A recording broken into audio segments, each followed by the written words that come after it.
kamamshis. Magluto tayo ngayon ng pork steak. So, ayan. Sear muna natin sa mantika, guys. Sear muna. Sear natin siya hanggang mag-light brown. So, ayun. Pagka ganyan na, guys, pwede nang tanggalin. At syempre, isasalang natin yung iba pang kasamahan itong ating pork chop. So, ayun, guys. Ayan. Isisir natin siya dito. Bago mamaya, pag sasama-samahin natin siya, dito din sa kawali na ginamit. Tapos, saka natin ilalagay yung pinagbabara ng ating pork chop. So, ayan. Ganyan lang naman yan. Yan. Nga pala, binabad ko siya sa toyo, kalamansi, sibuyas, bawang, paminta, at seasoning pa, guys. So, ayan. At syempre mamaya, pagka maluluto na siya, lalagyan natin siya ng onion rings. Ayan. Onion rings ba? So, ayun. Mamaya ulit. Ayan. At ito ang ating onion rings. Yan. Ipapatong natin siya sa ibabaw mamaya pagka luto na ang ating pork steak.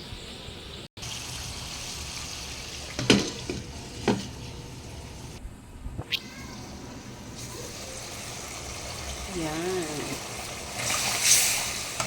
Pagka kumapit na yung toyo, guys, pwede na siyang itabi. At syempre, dahil hindi lang naman ito ang lulutuin natin, marami pa sila, itatabi muna natin siya. Isasama natin dito sa nauna kanina. So, ayan, guys. Yan ganyang tunog ba pag nagsisir ng karne? Gustong gusto ko talaga siya.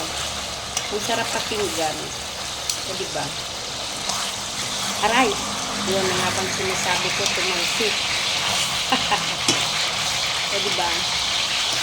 At pagka ganyan na, guys, pwede na siyang hanguin. So, ayun, guys. Pinagsama-sama ko na lahat. At mamaya ay ilalagay ko na yung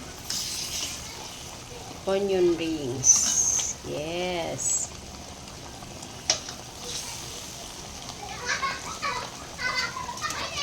Binuhos ko na rito yung pinagbabara ng karne kanina. So, yun. Wow. Mukhang yummy siya. Lagay natin yung iba para makuluan sila lahat. Siguro masarap to, no? Sarap. Ikan ko nga.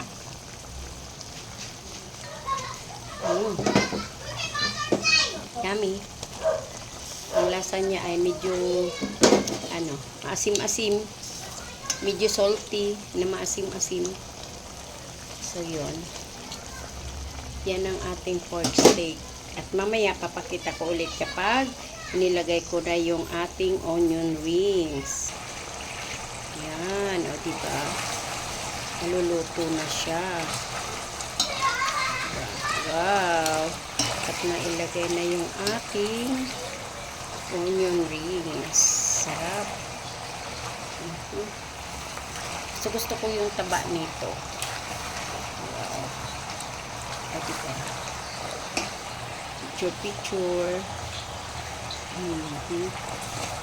Yummy. So, ayun, guys. Luto na ang ating pork steak. Thank you for watching, mga kamamshis.